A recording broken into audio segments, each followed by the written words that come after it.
Welcome to the Horrifying Obsession channel. In a small, peaceful village in Bukneen province, beneath the seemingly ordinary facade lies a horrifying secret. One winter night, an urgent call led to a chilling discovery, a pile of human bones under the basement of a family home. This story is not just a murder case, but a tragedy of love, betrayal, and gruesome crimes hidden for many years. Join me as we explore the horrifying secret from the peaceful house and confront the terrifying truth that awaits. Time, 2:33 a.m., November 2nd, 2020. On a cold winter night in the quiet countryside of Haidang District, Bukneen Province, everything seemed silent, with only the wind blowing across the barren fields, whistling through the cracks of windows. But amidst that stillness, a horrific event suddenly shattered the quiet, like a storm sweeping away the peacefulness that once existed. The clock on the wall in the police station struck 2:33 a.m. An emergency call rang out, breaking the silence of the night. The phone rang incessantly, urging someone to quickly pick up. On the other end was a trembling, terrified voice, almost choking with fear. You need to come here quickly. I found a pile of human bones right under my house." The voice broke off as if stifled, making the atmosphere even more tense. The on-duty police officer, despite years of experience, felt a shiver run down his spine at the report. A pile of human bones? In a private home? This was not something that happened often in this peaceful area. In response to the emergency, all procedures were immediately activated.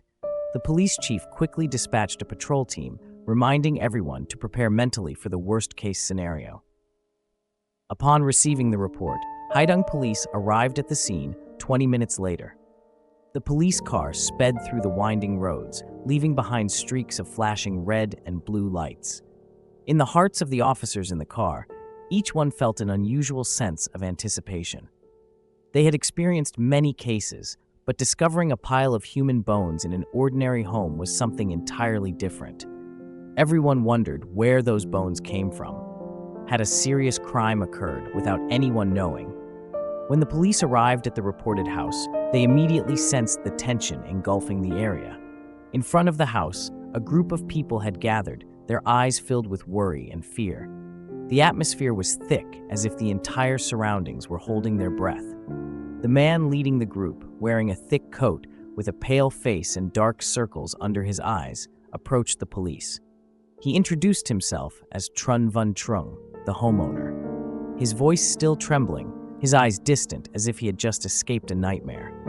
"Please follow me," he said, his shaking hand pointing toward the basement. In front of Trung's house, his family gathered, everyone's faces filled with fear. Trung led the police down to the fruit storage cellar, where the pile of white bones, including two severely deformed skulls, was discovered. The cellar was located beneath an old one-story house where the streetlights outside barely filtered through small window cracks. Trung opened the cellar door, revealing a staircase leading down. The wooden stairs creaked with each step, creating a chilling sound that heightened the tension. The musty smell of old vegetables wafted up, but mixed with it was another smell, the pungent odor of death. Trung pointed to a dark corner at the far end of the cellar. The investigators shone their flashlights where he indicated, and everyone froze in shock. In the beam of light, a pile of white bones appeared, scattered in the damp soil. Two human skulls, severely deformed, looked as if they had been subjected to a strong force. A chill ran down the spine of each officer. They had witnessed many gruesome scenes, but nothing could have prepared them for this. Everything fell silent, with only Trung's labored breathing and the horrified glances exchanged between the officers. In that moment, no one spoke, but everyone understood that they were facing a serious crime, and the person behind it was certainly not ordinary. Each person's mind was clouded with a thick fog of unanswered questions. Who did these bones belong to? Why were they here? And was there something even more horrifying waiting for them ahead? The investigation had only just begun. This house was purchased by Trung from his uncle, Le Min Than, a year ago at a low price. After discovering the pile of white bones, the atmosphere at the scene became heavier than ever. The investigators quickly brought Trun Van Trung up from the cellar to help him calm down. Although still shaking, Trung tried to compose himself to answer the police's questions. The The investigators led him into the living room, where the dim light of the yellow bulb hanging from the ceiling created a somber atmosphere, fitting for such tense interrogations. Detective Hong Min, with many years of experience in criminal investigation, began questioning Trung. His voice was calm, clear, and decisive, trying not to let his emotions affect his work. "Mr. Trung, I need you to tell me everything in detail about this house. How long have you lived here, and from whom did you buy it?" Trần Văn Trung took a deep breath, his eyes still clouded with fear, but he understood that he needed to cooperate to resolve the situation quickly. "I bought this house from my uncle, Mr. Lê Minh Thanh. It was about a year ago, in October last year. My uncle sold me this house at a very low price, just about 180 million VND, along with the land behind it. I couldn't believe I could buy a house at that price." Min jotted down every word from Trung, his eyes never leaving the man's face. "Why was the price so low? Did your uncle explain the reason?" Trung nodded. "My uncle said he needed to move somewhere else, down south with his family, so he wanted to sell quickly to have money ready for the trip. I didn't think much about it at the time, just thought I was lucky, so I quickly agreed." Min continued, "Since you bought the house, have you met your uncle again?" Trung's eyes showed a flash of worry, as if recalling details he had tried to forget. "No, I haven't seen him since I bought the house. We've only communicated via text messages, mostly brief exchanges. Every time I called, it was my aunt, Mrs. Nguyen Thi Thu, who answered and said my uncle was busy." Min frowned, sensing something was amiss. A person sells their house and then doesn't appear for a long time. This was highly suspicious.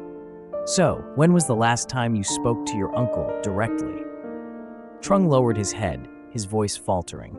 "It was when we were finalizing the purchase paperwork. After that, I only exchanged texts with him through Zalo, but there were no video calls or in-person meetings. I didn't think much of it." Trung's answer left the entire police team deep in thought. Min felt a chill run down his spine. The pieces were starting to come together, but they were still too scattered. Min knew that to uncover the truth, they needed to delve deeper into the relationship between Trung and his uncle, as well as the circumstances leading to the discovery of the bones. Trung explained that since he bought the house, he had only communicated with his uncle via text and hadn't seen him again. This led to suspicions that the bones might be related to Lê Minh Thanh.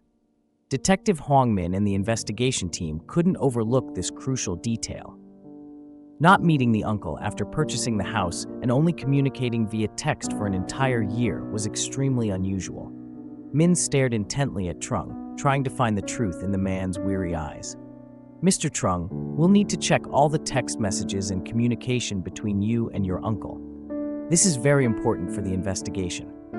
Trung nodded, his eyes red from worry. "I understand. Do whatever you need to." Min immediately signaled to another officer, who quickly collected Trung's phone to review the Zalo conversations. Meanwhile, Min continued his questioning. "During the past year, aside from texting, did you notice anything unusual in the house? Any strange sounds, smells, or events?" Trung furrowed his brow, clearly trying to recall.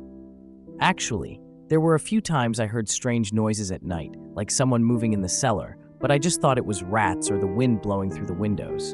And about the smell, there was one time I noticed a foul odor coming from the cellar, but I assumed it was rotting vegetables. I didn't pay much attention to it." Min felt his heart pounding.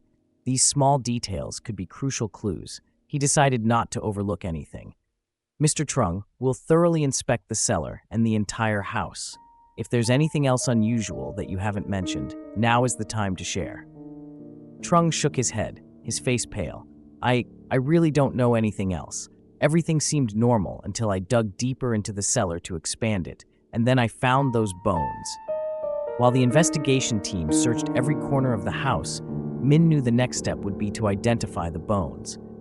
But first, they needed to delve deeper into the relationship between Trung and his uncle, as well as the uncle's wife, Mrs. Nguyen Thi Thu, who had mysteriously disappeared along with her husband. Police identified the male corpse as Lê Minh Thanh, while the female corpse remained unidentified. Mrs. Nguyen Thi Thu, Mr. Than's wife, became the prime suspect. The police worked throughout the night to examine all the clues, from analyzing the bones to contacting forensic experts. After many hours of intense work, a chilling truth was revealed. The male body they found was indeed Mr. Lê Minh Thanh, Trung's uncle. This was a shocking revelation for both the investigation team and Trung. He collapsed into a chair, unable to believe his ears. The uncle he trusted, who had sold him the house, was now found buried beneath the ground in the basement of that very house. But what worried Min more was the identity of the female body. The forensic results indicated that the female victim had died about 5 years ago, creating a major mystery. Could this be Mr. Than's wife, Mrs. Nguyen Thi Thu, or someone else? And if it was Mrs. Thu, why hadn't anyone reported her missing during all this time? This question steered the investigation in a new direction. If Mrs. Thu was still alive, where was she? And what connection did she have to her husband's death and the mysterious woman? Min knew they needed to find Mrs. Thu quickly. With what they knew, Mrs. Thu was not just a witness, but possibly the mastermind behind it all. Min ordered his team to expand their search nationwide, using the information they gathered from Trung's phone. A special task force was formed, with the main objective of locating and apprehending Mrs. Thu. The search spanned several days, with support from police departments in other provinces. Finally, thanks to a crucial tip from an anonymous call, the police located Mrs. Nguyen Thi Thu in Ngoc Son District, Thanh Hoa Province. She was participating in a local cultural event. That night, the task force was ready. They split into several groups, quietly approaching the house where Mrs. Thu was staying. Unlike typical arrests, this time the officers felt an invisible pressure. Mrs. Thu was not an ordinary criminal, but a woman with a complex psychological profile, possibly willing to do anything to avoid her fate. When they knocked on the door, no one answered. The door was ajar, and the lights were still on inside. A strange feeling enveloped everyone. The police quickly surrounded the house, ready to act. Suddenly, from the back, a woman ran out, still dressed in her performance costume, her face weary and tense. "Are you the police?" Mrs. Thu asked, her tone showing no surprise. "I knew you would come. All right, I'll go with you," she said, offering no resistance, her eyes distant as if resigned to her fate. On the way back to the station, no one spoke. Min watched Mrs. Thu through the rearview mirror, his heart conflicted. Was this woman a cold-blooded killer, or was she merely a victim of a tragic family drama? Lê Minh Thanh was Mrs. Thu's brother-in-law before marrying her. He had been married to her sister, Nguyen Thi Xuân. After Xuân left, Thang and Thu came together. When Mrs. Nguyen Thi Thu was brought to the police station, the atmosphere in the interrogation room was tense to the point of suffocation. The investigators, led by Hoang Minh, sat across from Mrs. Thu, their eyes scrutinizing every tiny expression on her face. Mrs. Thu looked directly at Min, not avoiding his gaze, but there was something hidden in her eyes, like a deep pain no one could reach. Min spoke, his tone unwavering. "Mrs. Thu, we found your husband, Mr. Lê Minh Than's body, under the basement of the house he sold to his nephew, Trun Van Trung. We need you to explain everything clearly. Moreover, we also discovered a female body, and we suspect it might be your sister, Nguyen Thi Xuân." Hearing her sister's name, Mrs. Thu's face suddenly changed, her eyes welling up as if she was about to cry, but she quickly regained her composure. "What do you want to know? I'll tell you everything. It all started a long time ago, even before I came together with Mr. Than." Mrs. Thu took a deep breath, then began recounting the tearful story of her life and family. Previously, Mr. Lê Minh Thanh was married to her sister, Nguyen Thi Xuân. They had once lived a happy life, but everything changed when Mrs. Xuân realized that Mr. Than was unfaithful. Despite being married, he maintained relationships with other women. Mrs. Thu's sister, a strong woman, could no longer endure this betrayal and eventually left.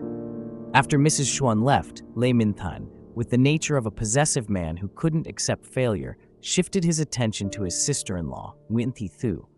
Mrs. Thu, still young at the time, was easily drawn into a complex emotional vortex with her brother-in-law. Mr. Than, much older than her, attracted her not only with his wealth and power, but also with the care and protection he had shown during their early years together. However, life later was far from simple. When Mrs. Thu officially came together with Mr. Than, she realized he had not changed at all. He continued his relationships with other women and gradually became controlling and abusive. Whenever conflicts arose, he did not hesitate to physically harm Mrs. Thu. She felt trapped in a relationship she could not escape, torn between love and hatred. Mrs. Thu admitted to killing her husband and sister due to emotional and power conflicts. One night in May 2009, everything reached its breaking point. After a heated argument, Mr. Thang, in a fit of rage, declared that he would never let Mrs. Thu escape him and that she would have to endure him for the rest of her life. This threat completely broke her. In a moment of despair and pain, she decided that the only way to free herself was to kill the man. On the evening of May 29, 2009, Mrs. Thu prepared a lavish meal, seemingly to make amends with her husband after the argument. But in the food, she secretly laced the wine with poison that Mr. Than loved so much. When he returned home, completely unsuspecting, he drank the wine she poured for him and collapsed at the dinner table. In the quiet of the night, Mrs. Thu dragged his body down to the fruit storage cellar and used a shovel to dig a deep hole to bury him. As she covered his body with soil, her heart was filled with pain, but also a strange relief, as if a colossal burden had been lifted from her shoulders. However, the story didn't end there. Min interrupted her, his eyes unable to hide the astonishment and doubt. "What about your sister, Nguyen Thi Xuan's body? How do you explain that?" Mrs. Thu lowered her head, her voice choking. "That's another story, one that I've tried to forget, but I can't." Xuan returned in 2007 after many years away from the family. She discovered the relationship between me and Mr. Thun and was furious. She couldn't accept that I, the one she always protected and cared for, had betrayed her to be with the man she once called her husband. The confrontation between the two sisters was fierce. In his anger, Mr. Thun beat Xuan, and during the struggle, he used a hammer to strike her head, killing her instantly. Mrs. Thu, witnessing the entire event, instead of calling the police, helped him bury her sister's body in the cellar. "I was wrong. I was wrong from the start." Mrs. Thu confessed, her voice filled with regret and despair. Mrs. Thu was sentenced to death with a 2-year suspension. After Mrs. Thu's confession, the case became the focus of national attention. The horrifying truth about a tangled family relationship filled with conflicts and betrayal shocked the public.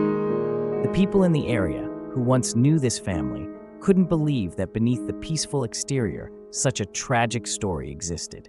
In court, Mrs. Thu showed remorse. She offered no defense for her actions.